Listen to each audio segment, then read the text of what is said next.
Hi there.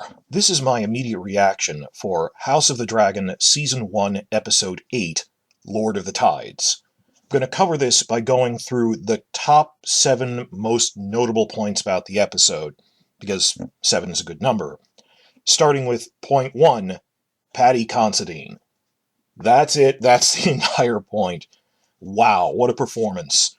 I mean, just in this episode specifically, it's blowing me away, but yeah, also on the scale of the entire show, how much he's done with this role.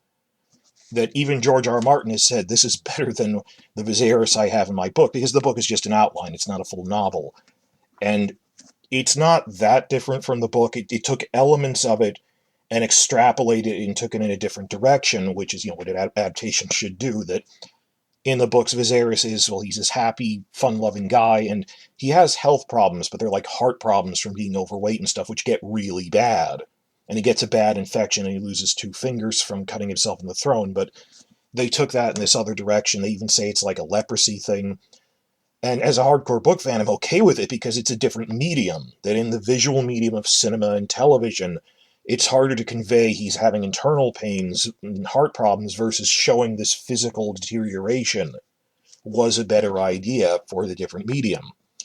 And the shades of, I really hated how during late Game of Thrones, when things were declining, some of the really hardcore TV-only fanatics, the ones who were still praising it even after Season 8, but around Season 5 through 7, they'd fixate on, it's a deflection tactic. They go, but that one thing in the show is an improvement over the books. Admit it. Like, not as much for you guys, because you're in the comment section. For me as a content creator, they'd be badgering me. Admit that one thing was an improvement. And admit TV Shay is better. And even if you're right, which frequently they weren't, this doesn't, balance out. Like, I'm talking about TV Dorne or the Sansa storyline in Season 5. And they'd be going, but weren't the battles against the Boltons and White Walkers better? And arguably they weren't. They were just burning through storyline. But little things like, I remember people going, wasn't it great that the Tyrells actually have POV scenes in private, like Olenna Marjorie scenes that weren't in the books? And it's, even if I said yes, that doesn't balance out the other problems. You need that. You realize they need the validation from you, because they're upset that they didn't read the books, or even if they did read the books, that they're doubling down through sunk cost fallacy on the showrunners that, this is better than the books. For this show, I don't even have a problem with that, because it's an outline. It's not a full novel adaptation. A lot of things are going to be better than the source material. I don't see them as in conflict. In a good adaptation, they're never competing with each other. And in this, because of the nature of it's an in-universe history book, so much of this is so much in this episode, which is dialogue. There isn't dialogue in the source, because it's a history textbook. There's a little dialogue.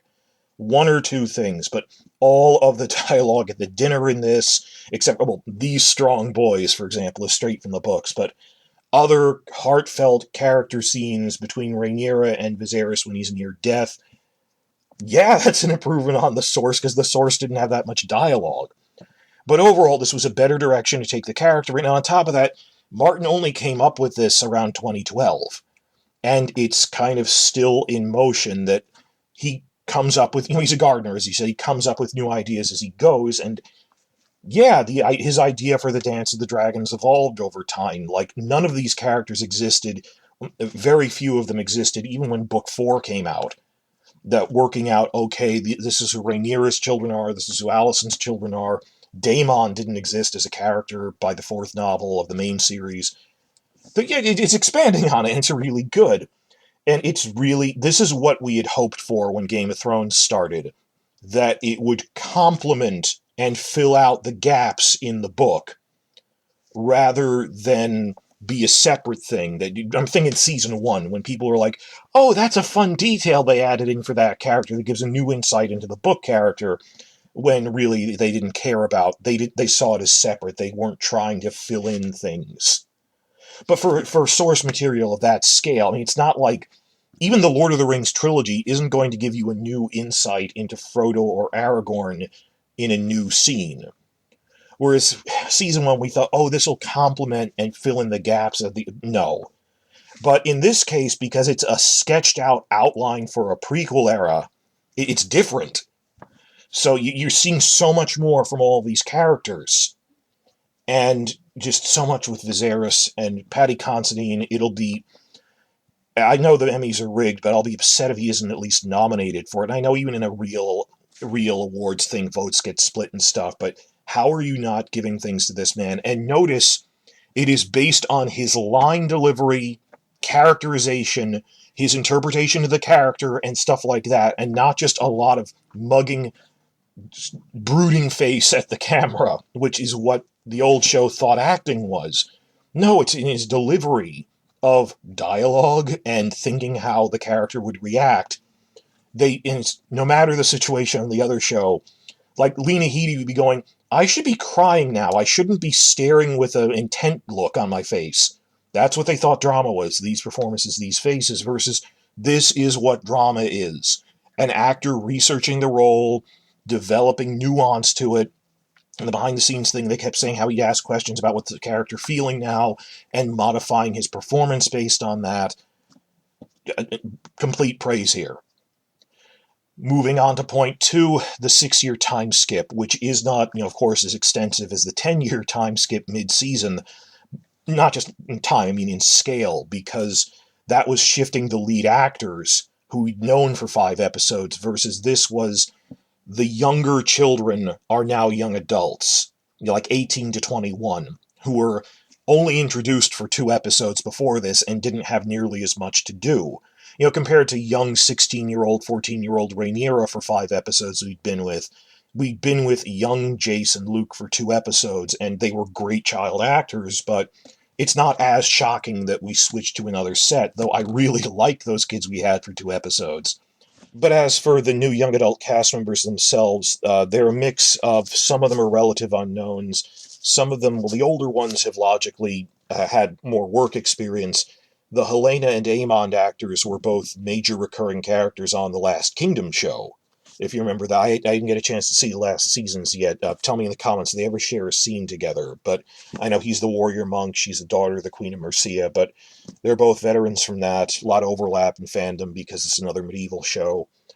Tom Glencarney's also probably the biggest one. He was in that Henry V thing, and he was in the Tolkien biopic as Christopher Wiseman, his closest friend who survived the war. And this is going back to the casting time period that we figured out he was Aegon II because Ty Tennant was also rumored to be cast, and they had already played the younger and older versions of a character, that they were both Christopher Wiseman in the Tolkien movie. Ty was younger Christopher, he was adult Christopher. So we put 2 and 2 together that they're probably both Aegon II, right? And they were. That casting directors already think Ty looks like a younger Tom. And I like what he's been saying in interviews, that he's been trying to put some humanity into this guy. He's a bad person, but that he isn't a cartoon character, that he's a product of his upbringing, and that, the stereotypical poor little rich kid, that he's emotionally stunted from everyone always wanted so much from me. I was never good enough, but my father ignored me for Rhaenyra, and that a psychological examination of what turns someone into that.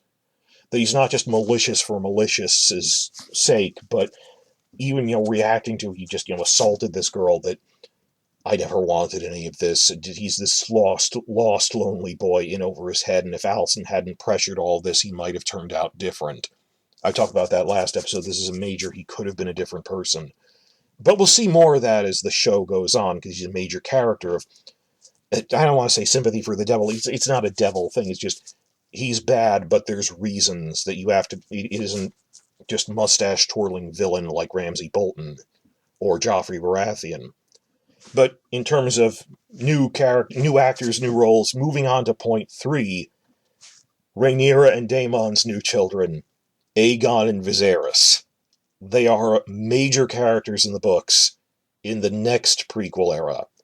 That when they are young adults, when they're teenagers, they will be the main characters of the next prequel era. And I keep saying, this show is successful after like season 5 or something. Instead of doing a season 7, it'll be season 1 of the sequel show, direct lead-in sequel, and covering everything that goes on there. So I mean, they're child actors. The big news is just that they weren't cut and they weren't condensed, that there was some fear that maybe they'll condense young Aegon and young Viserys into one kid. And they didn't, that they're both two children, because it's like, why not? There's two of them, they're only in one scene. It's just setting up another prequel show 10 years from now that they happen to be there. So it was nice to see them, that they weren't, the book fans are, squeaking over, oh, it's Aegon and Viserys, they do stuff. Again, some have asked, well, where is Alicent's fourth son, Daeron the Daring? I said we have heard rumors that they will establish in dialogue before season 1 ends that he exists, that there'll be a point where Otto says, and Daeron and his dragon are still in Old Town, or something like that. So 2 more episodes to go. I've heard they'll mention that. While I'm on the subject, they have been setting up things for the Reach subplot, that the Hightowers dominate the southern half of the Reach, and the northern half of the Reach is going, you aren't the Lord's paramount, that the Tyrells are neutral in this because their Lord is a baby, but you don't rule the whole Reach. We didn't swear to you. So, the Tarleys, the Rowans, and the Caswells revolt against, side with Rhaenyra and turn on them. So there's this whole subplot of the Reach front of the war. And I mentioned before, the tournament really prominently shows Tarley heraldry. They even bring up, oh, that Tarley boy who knocked up that other girl. They introduced for the first time in live action House Rowan heraldry in episode 2 when they're picking Kingsguard with the tree. House Caswell are the lords of Bitterbridge, a major river crossing in the Reach, and they are also Rhaenyra supporters.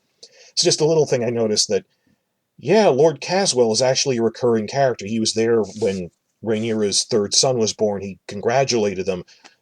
I thought that was a one-off thing. That no, he's a recurring character that they mentioned by name twice. That I think they're setting that up for this will be part of the Reach plot. That they're setting up the families from the northern part of the Reach that side against the Hightowers. This is all part of Daeron's storyline. Also, while I'm on the subject of children, notice that Helena mentioned, oh, where's the maid to help dress the children? If you go to the HBO Viewer's Guide website, it has been updated to show Aegon and Helena have twin children, Jaehaerys and Jaehaera. They are also characters.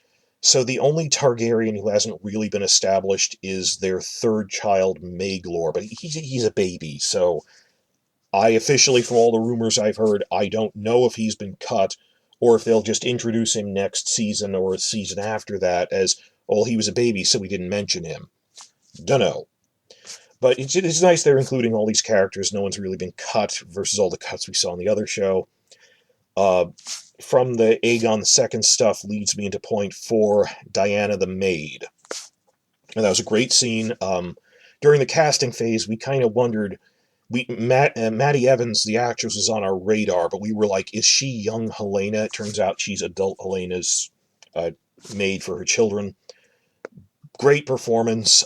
Sarah Hess talked about this before the season, that, well, James Hibbard's first set of interviews on all this had this really condescending attitude towards saying, oh, some fans were complaining about sexual assault in the show. We're complaining you invented stuff and ruined character arcs, and without explanation, and were very callous and flippant about it. And his comments were so offensive that one of the executive producers had to do damage control by the next week going to Vanity Fair, not the same publication, but to Vanity Fair, to give a clarification that, no, we do care about how we present, maturely and respectfully present sexual assault, and we aren't going to show it on the whole, oh, well, it exists in this world. Yeah, but we're not going to show it gratuitously. That we have one scene where we show the aftermath of it. And I knew what Hess was referring to because by that point we already had leaks about Diana, that Aegon did this to one of Helena's maids. So, and I thought, I agree with Hess and everything she said. And seeing it play out like this, I thought it was done very well. They fulfilled their goal of presenting, it's just seeing the aftermath. It's not for shock value. It's just seeing a rattled assault survivor and Aegon's mother clearly upset about it. And I like what they said in interviews, that this could have come across as Alicent being cold and self-serving, and to an extent she is sweeping it under the rug, but they knew, and Olivia Cook put a lot of thought into with the writers, that Alicent is deeply upset about this. She isn't Cersei. She has sympathy for this girl. She's, and the fact that even in private she's smacking at Aegon and going, "You've brought shame on us all, and you're no son of mine." She isn't Cersei. She is human. There's humanity in her. This is all very upsetting. And the one thing is they brought up Moon Tea again. And I'm going to split this off into a longer video talking about Moon Tea and abortion, attitudes on it in Westeros and in the real Middle Ages. But I couldn't get a sense for, did Diana want Moon Tea, or did she feel pressured by Alicent to take Moon Tea and she didn't dare say no? I'm not really sure how they played that. That is an interesting question. And as for, was this hypocritical of Alicent? That, well, the context Rhaenyra had Moon Tea in was entirely different. That it was, you're screwing up a potential marriage alliance, versus my son assaulted a maid. That it's not really a comparable thing with taking that. So there's also that the Hightowers are allegedly the really religious family due to their deep ties to the papacy, the High Septon. So the books don't really go into a lot of detail about, if anyone would be opposed to Moon Tea, you'd think the Hightowers would be really religious about it.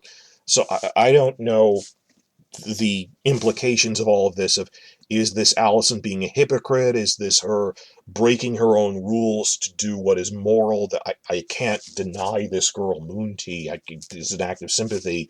Or is it her forcing this girl to take Moon Tea? There's like 3 options here. I'm not really sure how to... I'll have to check post-episode interviews for this. But, oh look, ambiguous, morally gray writing where we're debating why characters do things. Not the plot mechanics of why they do things. Those are clear and logical, but just what is in this person's heart? Why did they do that? Interpreting a character. This is what we should be doing. This is great. If just, well, wait, in what context? Why is Alicent? They do say it's out of a point of sympathy, but what is she doing with that? With the Moon Tea? So that was a great scene. If you're worried, was this in the book or not? Short answer, yes. It mentions, because it's an outline, it mentions in a single line, Aegon was really lecherous, was handsy with the servants, and at one point fathered a bastard with a handmaid. So, yeah, basically, yes, they do say he's like this. The specific scene doesn't exist. And the way that Alicent says, "You keep carrying on like this," implies this is not the first time he has been handsy, assaulting the serving staff. So there's implications in there, which I think we're going to see more of next episode from the preview trailer, but that was good. Point 5, Vemond Velaryon. Really like this, the whole storyline, because this is a condensation character. And Will Johnson just did such a great job. They'd established he'd existed before, but he wasn't really a character before this episode. And just how much he did with it. I really like that. In the books, it's actually half a dozen Velaryons come to press this claim. That, well, first, Vemond is a nephew, not a younger brother of Corlys. He challenges the succession, Daemon beheads him. Then 5 other Velaryons from younger branches of the family, cousins and nephews of nephews and so forth, come to complain. And because Viserys said, even suggest that they're bastards again and I'll have your tongue out, he has all 5 of their tongues cut out. So they're called the Silent Five, the Silent Five Velaryons, and they go on to do other stuff in the story. They're not really major characters, so they can condense that into one person, introduce them later, but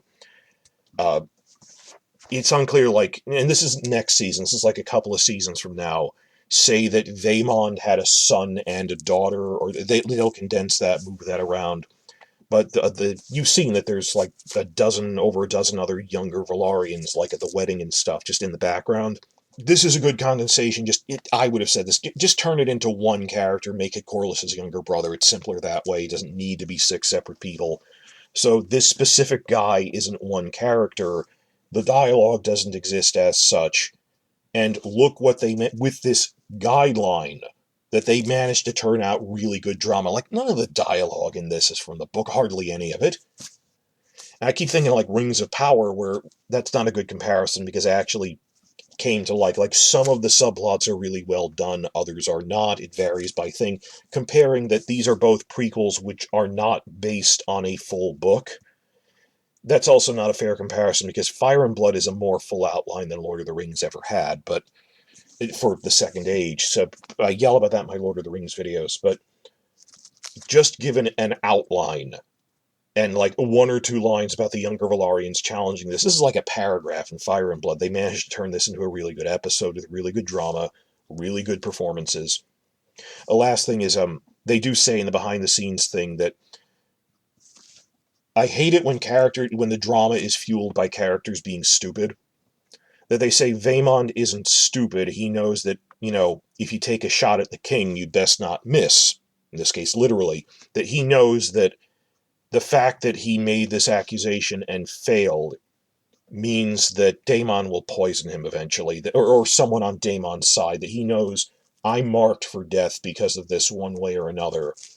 So the reason that he shouts, "They are bastards and she is a whore," is he knows one way or another he's not coming out of this alive. And he's actively choosing to go out with his honor intact, defiant to the end. So that isn't a moment of stupidity. That's a moment of, yeah, I'm going to die for this. Might as well go out with a bang. Though he didn't know if they'd kill him then and there. But that makes sense internally. They explain that behind the scenes at all. It makes sense to me why he did that. It was him being defiant because he knew he was screwed. So Vemond Velaryon, hadn't really registered him before this episode. Really great here. And again, I wish we had 2 episodes to set this up. This should have been 2 episodes. Setting it to having more reaction to the Velaryon thing should have been an episode unto itself. Then all of the screen time that they had dealing with the dinner and all these characters who won't see each other again for a long time. I'll explain that in a minute. This should have been 2 episodes. Otherwise, but it's still really good. It's just there's so much more they wanted to do. I'll explain. Point 6, briefly, I'm just putting this here because I don't want to leave it at the end. The Dragon Mount. They finally introduced that Game of Thrones never really established that Dragonstone Castle is built next to an active volcano. They kind of forgot. Because that's the whole reason they came there, that dragons need to nest in volcanoes. Like, not next to the magma, but, near the heat, in the tunnels and the vents nearby. They make their dens and they nest their eggs there. And Viserys explained that in the 2nd episode. He said, well, Valyria was like Dragonstone, but on a bigger scale. It was this mountain chain of 14 volcanoes, and they built their capital city along it so they could be close to the magical power of volcanoes and the earth and all of that. Dragonstone was like a miniature, a smaller outpost version of that. That's why the Targaryens settled there. They needed the volcano for their dragons. So that really great, push in wide shot, CGI of the castle and showing there's this big volcano next to it. And as a setting, it's interesting and showing that there's all these volcanic tunnels in there. We'll be seeing more of that next season and after that when we're dealing with people trying to claim riderless dragons that are nesting there.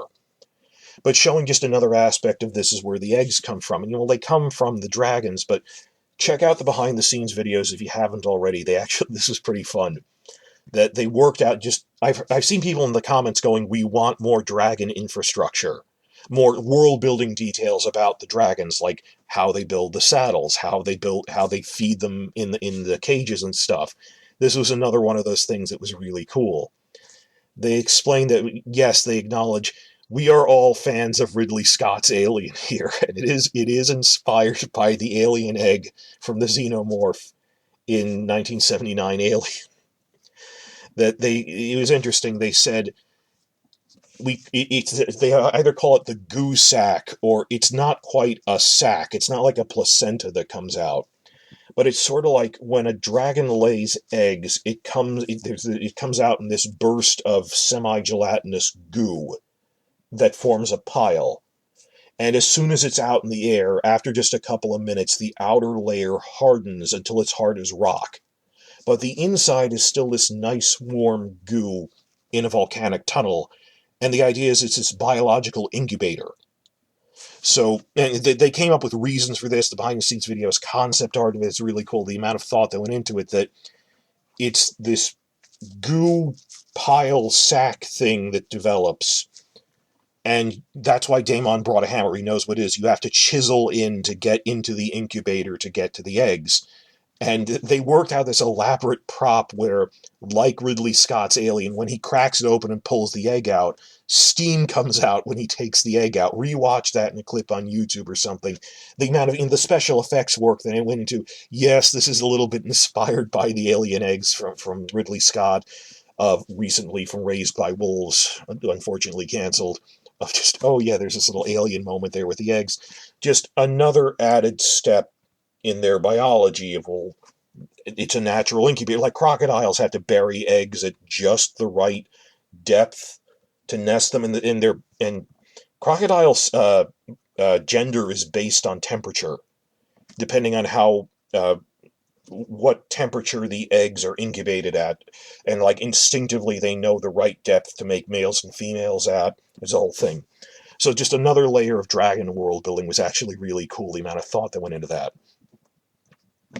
Seventh and last point is director Geeta Patel. Geeta Patel only did one episode this season, so I took the time to listen to her interview with the official Game of Thrones podcast that was posted today. Interesting info in that. Now, we were really confused when we first got the director schedule of, well, there's 4 directors this season. 3 are doing 3 episodes apiece. Why is Geeta Patel only doing 1 episode? She explained that originally she was doing 2 episodes, but 2 weeks after she got hired, she found out she was pregnant. So they had to rework her schedule. She had to scale back to 1 episode and, work around, from her due date. On top of that, this was a really long and really complicated episode. I mean, this is the longest episode of the season. Hour and 10 minutes and change. And on top of that, there's just so much going on. There's a throne room scene with every major cast member. There is this big dinner scene with every major cast member. I've talked about this going in, that we knew the dinner scene was this episode, that you need reaction shots from everyone. Oh, filming a battle is one thing, but a complex, thought-out film scene between 12 different characters, thinking out the camera work, that is actually really hard to do. In the filming and in getting all the cameras set up right. So I could see that this was a big workload for 1 episode, and she had a lot of thought about the character work on this. She was very involved. Unfortunately, it sounds like she won't be coming back for season 2, because she said in the interview, I want to go back to doing documentary film work. I'd be happy to see her come back. She did a good job. Sapochnik's also coming back next season, so I don't know what if Kilner and Yaitanis will be here next season or whatever, but I've tried to get a feel for the visual style of each of these 4 directors now that Benioff and Weiss aren't micromanaging everyone to just do the one thing, all the faces and close-ups, and how they're doing. And you can sort of get a sense for how some of them are doing it differently, that Sapochnik likes doing long one-takes to stay with a character. Kilner was pretty good at showing POV stuff.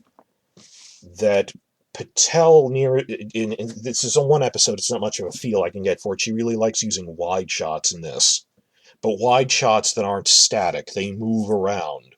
That it's a crane shot in widescreen with the camera tilting up and down, panning up and down. That was really interesting. And the big shot that was really impressive when they explained it behind the scenes. They have this big crane that has the high-resolution wide-shot camera, which they use for, like, courtyard scenes and stuff. It's not zoom. Zoom and there's tracking shots back and forth, and zoom shots are 2 separate things. That when you zoom on something, that the proportion wouldn't change. It's like cropping it, versus with the camera moving, it's like the human eye moving through something. The relative orientation of objects change. I've posted a whole cinematography thing explaining the difference.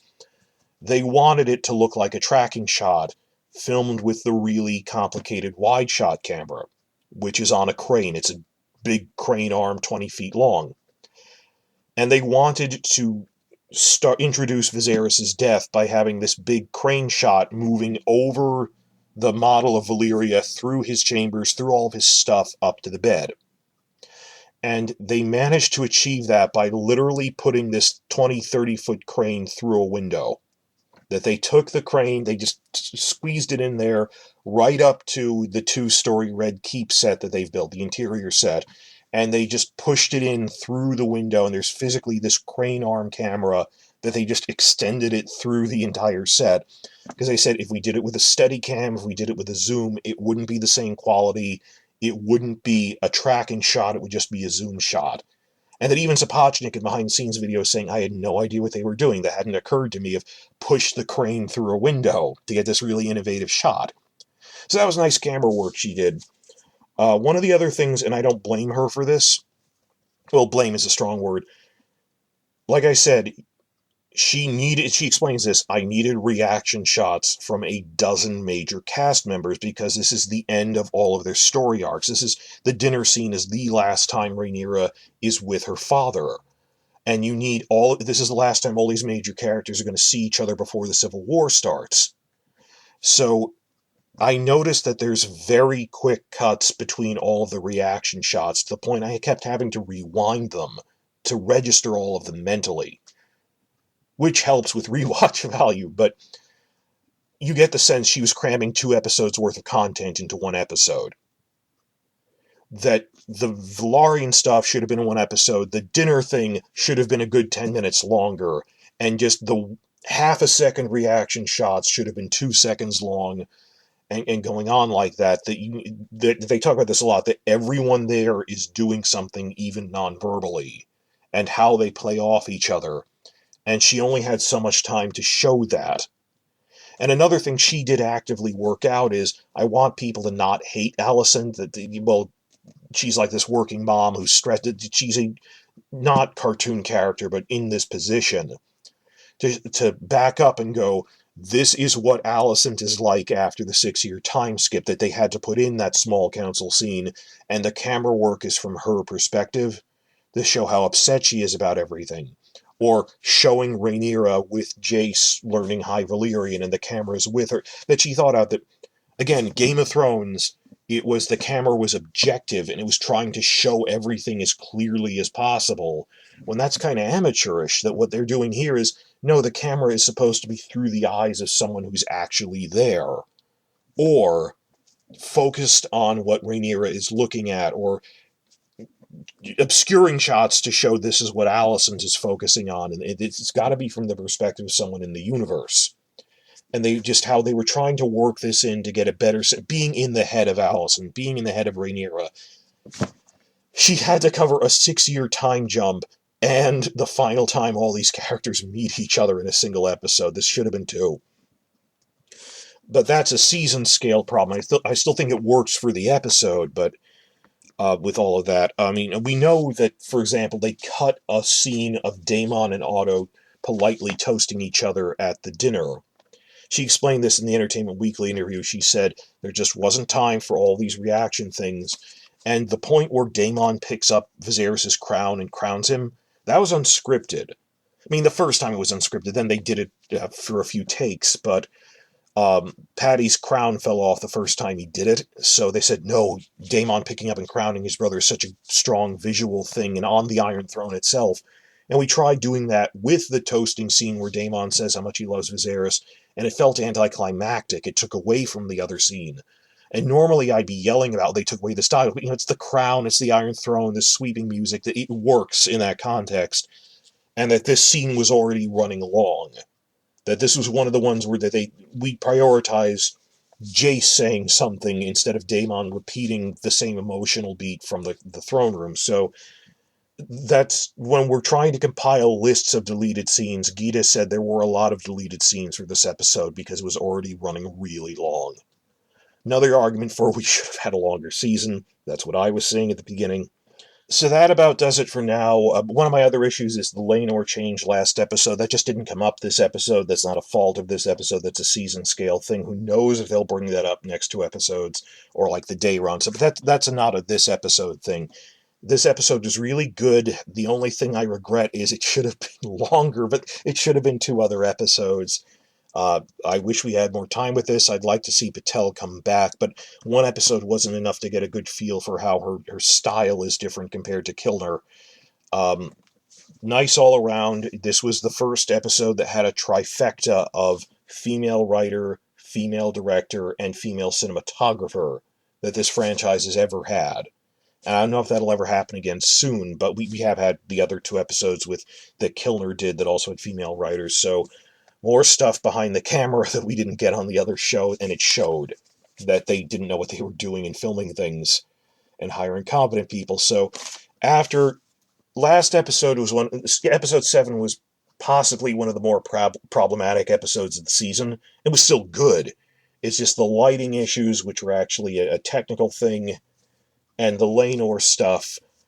I don't know if I liked episode 2 or 7 more or less, but they were the bottom of the barrel, and nothing was ever outright bad to me. Some people are complaining. I'm just saying relative to, like, how good episode 4 was. This is a strong tie for episode 4 for me in terms of how episodes 3 and 4, this is really good stuff. But, it's an embarrassment of riches that we have all this really good writing here and good quality and the camera work, the acting. It's going a little fast, but on the other hand, that makes it really concentrated and good. So everyone's got stuff to do, that everything has felt like, I've seen other people who saw screeners for the last 3 episodes saying everything felt like a preamble to the 3 episodes that take place after the 6-year jump. That what you think, this is all just the previously on. Then you get episodes 8, 9, and 10. Because Viserys dies in the final shot. You see him breathe his last. They say in the trailer he died. And we're getting into this in earnest. Everything before this was set up. And people still liked it. And you'll see why the book fans have been raving about the Dance of the Dragon. This is such a cool prequel era for, like, the past 9 years. So I'm going to try to make other videos about succession law, about Moon Tea. I have backlogged stuff from other things. I did not want to run 40 minutes on this, but there's just so much to talk about. So please like and subscribe, and please leave comments. I try to respond to all of them. And overall, this was a very strong episode. So I can't wait for next week.